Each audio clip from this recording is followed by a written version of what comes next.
नमस्कार दोस्तों, आप सभी का स्वागत है क्राइम गाथा चैनल पर। अगर आप चैनल पर नए हैं तो जल्दी से चैनल को सब्सक्राइब कर लो। महाराष्ट्र के जालना जिले में एक छोटा सा गांव है, वालसावडाला। ये गांव भोकरदन तहसील के अंतर्गत आता है। यहीं पर रहता था ज्ञानेश्वर भिका आयर, अपनी पत्नी अंजना और परिवार के साथ। ज्ञानेश्वर एक मेहनती और सीधा साधा इंसान था, जिसकी जिंदगी अपने परिवार और खेती बाड़ी के इर्द गिर्द घूमती थी। उसकी शादी 2017 में अंजना के साथ हुई थी और दोनों ने समाज के सभी रीति रिवाजों को निभाते हुए एक नया जीवन शुरू किया। शादी के बाद ज्ञानेश्वर और अंजना की जिंदगी में एक खास रंग आया। दोनों हर महीने बुल्ढाना जिले के धामन गांव में स्थित शामराव बाबा मंदिर में दर्शन करने जाया करते थे। ये मंदिर उनके लिए आस्था का केंद्र था, जहां वे अपनी खुशियां और दुख बांटते थे। मंदिर की सीढ़ियों पर बैठकर वे अपने भविष्य के सपने देखते और एक दूसरे के साथ समय बिताते। मंदिर के शांत वातावरण में उनकी जिंदगी को एक सुकून मिलता था। लेकिन यहीं से उनकी कहानी में एक ऐसा मोड़ आने वाला था जिसने उनकी सारी खुशियां छीन ली।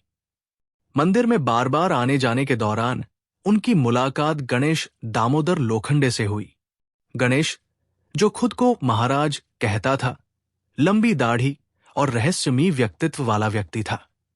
वो धामन गांव का रहने वाला था और मंदिर में अक्सर दिखाई देता था। उसकी बातों में एक अजीब सा आकर्षण था जो लोगों को अपनी ओर खींचता था। गणेश ने ज्ञानेश्वर और अंजना से दोस्ती की और धीरे धीरे उनके साथ समय बिताने लगा। वो उन्हें अपने घर चाय के लिए बुलाता और इस तरह उनकी जान पहचान बढ़ती गई। गणेश की बातों में एक अजीब सा जादू था। वो तंत्र मंत्र और आध्यात्मिक बातों का जिक्र करता, जिससे लोग उससे प्रभावित हो जाते।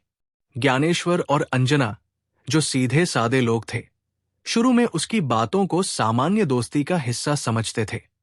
लेकिन जैसे जैसे समय बीता, गणेश की नीयत धीरे धीरे सामने आने लगी। 24 नवंबर 2020 को ज्ञानेश्वर और अंजना के जीवन में एक नई खुशी आई। उनके घर एक प्यारी सी बेटी ने जन्म लिया, जिसका नाम उन्होंने ज्ञानेश्वरी रखा। ये छोटी सी बच्ची उनकी जिंदगी का केंद्र बन गई। दोनों पति पत्नी अब अपनी बेटी को लेकर मंदिर जाया करते थे। ज्ञानेश्वरी की मुस्कान और उसकी मासूमियत ने उनके जीवन को और भी खूबसूरत बना दिया। मंदिर के दर्शन अब और भी खास हो गए थे, क्योंकि अब वे तीनों साथ में वहां जाते थे। गांव में भी ज्ञानेश्वर और अंजना की खुशी की चर्चा थी। लोग उनकी बेटी को देखकर खुश होते और आशीर्वाद देते। लेकिन इस खुशी के बीच एक साया धीरे धीरे उनके जीवन पर मंडराने लगा था, जिसका नाम था गणेश लोखंडे। 2023 में एक दिन, जब ज्ञानेश्वर और अंजना हमेशा की तरह मंदिर दर्शन के लिए गए, कुछ ऐसा हुआ जिसने उनकी जिंदगी को हमेशा के लिए बदल दिया। उस दिन गणेश की नजर अंजना पर कुछ अलग अंदाज में पड़ी। उसकी तीखी और चालाक नजर को अंजना ने तुरंत भांप लिया। ये कोई सामान्य नजर नहीं थी, उसमें कुछ गलत इरादे झलक रहे थे। ज्ञानेश्वर ने भी गणेश की इस हरकत को नोटिस किया। दोनों पति पत्नी ने एक दूसरे की आंखों में देखा और बिना कुछ कहे सब समझ गए। उस दिन के बाद ज्ञानेश्वर और अंजना ने गणेश से दूरी बनानी शुरू कर दी। वे मंदिर में उससे बचने की कोशिश करते। अगर गणेश कहीं दिख जाता तो वे दूसरी तरफ चले जाते। लेकिन गणेश को ये दूरी बिल्कुल बर्दाश्त नहीं हुई। वो उनकी इस कोशिश को चुनौती की तरह लेने लगा। उसने पहले तो छोटी मोटी बातों से उनसे संपर्क करने की कोशिश की, लेकिन जब ये काम नहीं आया तो उसने अपना असली रंग दिखाना शुरू कर दिया। गणेश ने एक ऐसा कदम उठाया जिसने ज्ञानेश्वर और अंजना को पूरी तरह हिलाकर रख दिया। उसने गांव में ये अफवाह फैलानी शुरू कर दी कि ज्ञानेश्वरी उसकी बेटी है। ये एक ऐसा इल्जाम था जिसे सुनकर कोई भी दंपत्ति टूट सकता था। अंजना और ज्ञानेश्वर के लिए ये न सिर्फ अपमानजनक था, बल्कि उनकी सामाजिक प्रतिष्ठा और मानसिक शांति के लिए भी खतरा था। गणेश ने न सिर्फ ये झूठ फैलाया, बल्कि उसने मोबाइल पर फोन करके उन्हें धमकाना शुरू कर दिया। वो बार बार कहता, बच्ची मेरी है, उसे मुझे दे दो, वरना अंजाम बुरा होगा। ज्ञानेश्वर और अंजना इस झूठ से पूरी तरह परेशान हो गए। उनकी समझ में नहीं आ रहा था कि गणेश ऐसा क्यों कर रहा है। क्या ये सिर्फ बदनाम करने की साजिश थी या इसके पीछे कोई और मकसद था? दोनों ने तय किया कि वे इस मामले को गांव के बड़े बुजुर्गों के सामने रखेंगे। ज्ञानेश्वर और अंजना ने धामन गांव के सरपंच, पुलिस पाटिल और कुछ मान्यवर लोगों को पूरा मामला बताया। गांव में पंचायत बुलाई गई, जिसमें गणेश को भी बुलाया गया। पंचायत में गणेश की जमकर फटकार लगाई गई। सरपंच ने उसे सख्त लहजे में कहा, यह क्या बकवास कर रहा है? तूने एक सम्मानित परिवार की इज्जत पर कीचड़ उछाला है। चुपचाप अपनी हरकतें बंद कर, वरना गांव में तेरे लिए जगह नहीं बचेगी। पंचायत के बाद ज्ञानेश्वर और अंजना को लगा कि शायद अब गणेश सुधर जाएगा, लेकिन उनकी ये उम्मीद गलत साबित हुई। गणेश की हरकतें और बढ़ गई। उसने अब चिट्ठियां भेजनी शुरू कर दी, जिसमें वो अंजना के चरित्र पर सवाल उठाता और बार बार लिखता कि बच्ची उसकी है। उसने ये भी धमकी दी कि अगर बच्ची उसे नहीं दी गई तो वो कोर्ट में 10 लाख का मानहानि का केस करेगा। गणेश की लगातार धमकियों और बदनामी के डर ने ज्ञानेश्वर और अंजना को मानसिक रूप से तोड़ना शुरू कर दिया। खासकर ज्ञानेश्वर, जो पहले हंसमुख और मेहनती था, अब चुप और उदास रहने लगा। वह दिन रात इस बात को सोचता कि आखिर ये सब क्यों हो रहा है। गांव में लोग उनके बारे में क्या सोच रहे होंगे, रिश्तेदार क्या कह रहे होंगे। इन सवालों ने उसे अंदर से खोखला कर दिया। अंजना ने कई बार उसे समझाने की कोशिश की, लेकिन ज्ञानेश्वर का दर्द कम नहीं हो रहा था। वो अक्सर रात को अकेले बैठकर सोचता रहता। गणेश की धमकियां और चिट्ठियां अब उनके लिए एक डरावना सपना बन चुकी थी।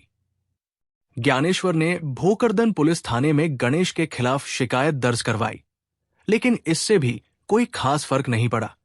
गणेश की हरकतें कम होने का नाम ही नहीं ले रही थी। 25 फरवरी 2025 को एक और घटना ने ज्ञानेश्वर के जीवन को और मुश्किल में डाल दिया। उस दिन पोस्टमैन के जरिए उनके घर बुल्ढाना के एक वकील की ओर से एक नोटिस आई। इस नोटिस में गणेश लोखंडे ने 10 लाख रुपए के मानहानि के केस की धमकी दी थी। उस समय ज्ञानेश्वर गांव से बाहर गया हुआ था, और जब वो 2 मार्च को लौटा तो अंजना ने उसे ये नोटिस दिखाया। नोटिस पढ़ते ही ज्ञानेश्वर का चेहरा पीला पड़ गया। उसकी आंखों में एक अजीब सा डर और निराशा साफ दिख रही थी। उसने अंजना से कहा, मैं अब थक चुका हूं। ये सब अब बर्दाश्त नहीं होता। समाज में हमारी इज्जत क्या बचेगी? रिश्तेदार और गांव वाले क्या सोचेंगे? अंजना ने उसे समझाने की कोशिश की, लेकिन ज्ञानेश्वर का मन पूरी तरह टूट चुका था। गणेश की लगातार धमकियां, बदनामी का डर और अब ये नोटिस, ये सब मिलकर उसके लिए एक असहनीय बोझ बन चुके थे। 3 मार्च की दोपहर ज्ञानेश्वर ने अंजना को फोन किया। उसकी आवाज में एक अजीब सी उदासी थी। उसने कहा, अंजना, मैं अब और नहीं सह सकता। गणेश ने हमारी जिंदगी बर्बाद कर दी। इसके बाद उसने फोन काट दिया। अंजना ने बार बार कॉल करने की कोशिश की, लेकिन उसका मोबाइल स्विच ऑफ हो चुका था। अंजना का दिल जोर जोर से धड़कने लगा। उसे कुछ अनहोनी का डर सताने लगा। कुछ ही देर बाद गांव के खेतों के पास लोगों की भीड़ जमा होने की खबर फैली। अंजना को जैसे ही ये पता चला, वो दौड़ती हुई वहां पहुंची। वहां का मंजर देखकर उसका दिल टूट गया। ज्ञानेश्वर एक पेड़ से लटका हुआ था, बेसुध। अंजना फूट फूट कर रोने लगी। उसकी चीखें सुनकर आसपास के लोग भी सन्न रह गए। गांव में यह खबर जंगल की आग की तरह फैल गई। हर कोई स्तब्ध था। शाम करीब 5 बजे भोकरदन पुलिस मौके पर पहुंची। पुलिस ने पेड़ से ज्ञानेश्वर का शव उतारा, मौके का पंचनामा किया और जरूरी कार्रवाई पूरी की। शव को पोस्टमार्टम के लिए भोकरदन अस्पताल भेजा गया। अगले दिन 4 मार्च 2025 को गमगीन माहौल में ज्ञानेश्वर का अंतिम संस्कार किया गया। गांव में हर तरफ बस यही सवाल था, आखिर ज्ञानेश्वर ने ऐसा कदम क्यों उठाया? धीरे धीरे गांव में चर्चा शुरू हुई कि ये सब गणेश दामोदर लोखंडे की हरकतों का नतीजा था। उसकी धमकियों और झूठ ने एक सीधे सादे इंसान को इतना मजबूर कर दिया कि उसने अपनी जान दे दी। 4 मार्च की शाम को 25 साल की अंजना ने सारी हिम्मत जुटाई और भोकरदन पुलिस स्टेशन पहुंची। उसने गणेश लोखंडे के खिलाफ शिकायत दर्ज करवाई, जिसमें उसने साफ लिखा कि उसके 30 साल के पति ज्ञानेश्वर की मौत का जिम्मेदार 45 साल का गणेश दामोदर लोखंडे है। उसने पुलिस को सारी घटनाएं, गणेश की धमकियां, चिट्ठियां और मानहानि की नोटिस के बारे में विस्तार से बताया। पुलिस ने तुरंत मामला दर्ज किया और जांच की जिम्मेदारी पुलिस उपनिरीक्षक राकेश नेतके को सौंपी गई। राकेश नेतके ने बिना देर किए अपनी टीम के साथ बुल्ढाना जिले के धामनगांव पहुंचकर गणेश लोखंडे को हिरासत में ले लिया। 5 मार्च को गणेश को कोर्ट में पेश किया गया, जहां से उसे 10 मार्च तक पुलिस हिरासत में भेज दिया गया। हिरासत में पूछताछ के दौरान गणेश ने जो खुलासा किया, उसे सुनकर पुलिसकर्मी भी हैरान रह गए।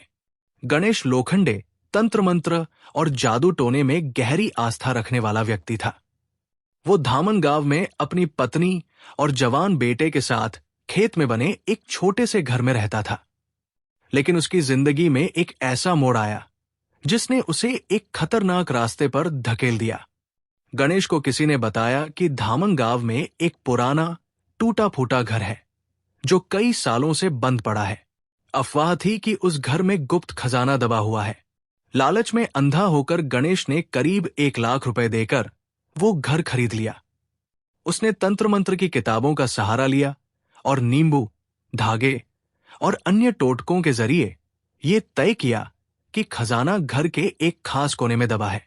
उसने उस जगह पर निशान लगाया और एक ब्रेकर मशीन मंगवाकर जमीन खोदना शुरू कर दिया। वो रात के समय जब गांव सो जाता, मंत्र पढ़ते हुए ब्रेकर मशीन से गड्ढा खोदता। करीब 20 फुट गहरा गड्ढा खोदने के बाद भी जब खजाना नहीं मिला तो उसका वहम और बढ़ गया। उसे लगने लगा कि खजाना पाने के लिए नरबली देनी होगी, और नरबली भी किसी मासूम बच्चे की जो पैरों से पैदा हुआ हो। तभी उसे पता चला कि ज्ञानेश्वर और अंजना की बेटी ज्ञानेश्वरी पैरों से पैदा हुई थी। इस बात ने गणेश के दिमाग में खलबली मचा दी। गुप्त धन के लालच में पागल होकर उसने ज्ञानेश्वरी को बलि देने की योजना बनाई।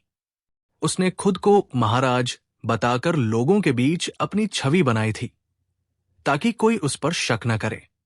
उसने सोचा कि अगर वो ज्ञानेश्वरी को अपनी बेटी साबित कर दे तो वो उसे आसानी से हासिल कर सकता है।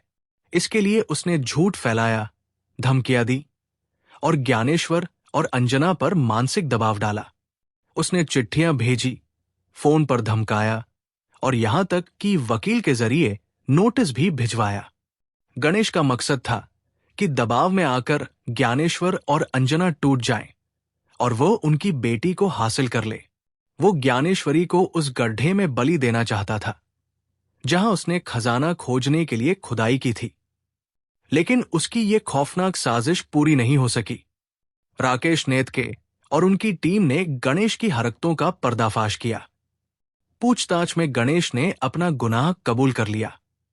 उसने बताया कि वो लालच और अंधविश्वास में इतना अंधा हो गया था कि उसे सही गलत का फर्क ही नहीं रहा। पुलिस ने उस पुराने घर की तलाशी ली जहां गणेश ने गड्ढा खोदा था।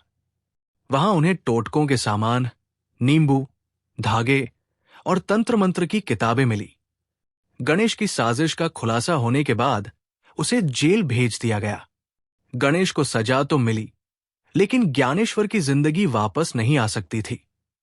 अंजना और ज्ञानेश्वरी के जीवन से एक अनमोल इंसान छिन गया। अंजना अब अकेले अपनी बेटी को पाल रही थी, लेकिन उसका दर्द कम होने का नाम नहीं ले रहा था। गांव में हर कोई इस घटना से दुखी था। लोग गणेश की इस हरकत को कोस रहे थे, जिसने एक खुशहाल परिवार को बर्बाद कर दिया। ज्ञानेश्वरी, जो अभी छोटी थी, अपने पिता की यादों के बिना बड़ी हो रही थी। अंजना ने ठान लिया कि वो अपनी बेटी को हर सुख देगी और उसे एक मजबूत इंसान बनाएगी। लेकिन गणेश जैसे लोगों के अंधविश्वास और लालच ने उनके जीवन पर जो दाग लगाया, उसे मिटाना आसान नहीं था। ये कहानी सिर्फ ज्ञानेश्वर और अंजना की नहीं, बल्कि समाज में फैले अंधविश्वास और लालच की है। गणेश जैसे लोग जो तंत्र मंत्र के नाम पर दूसरों की जिंदगी बर्बाद करते हैं, समाज के लिए एक खतरा है। इस घटना ने वालसा वडाला और धामंगांव के लोगों को ये सोचने पर मजबूर किया कि शिक्षा और जागरूकता कितनी जरूरी है। ज्ञानेश्वर की मौत ने एक सवाल छोड़ा, क्या समाज में ऐसी घटनाएं रुकेंगी? क्या लोग अंधविश्वास से ऊपर उठकर सच्चाई और इंसानियत को अपनाएंगे? ये कहानी एक दुखद अंत के साथ खत्म होती है, लेकिन ये हमें सिखाती है कि हमें अपने आसपास के लोगों के प्रति संवेदनशील रहना चाहिए और गलत इरादों को समय रहते रोकना चाहिए। दोस्तों, अगर आपको कहानी पसंद आई हो तो वीडियो को लाइक कर दो। धन्यवाद।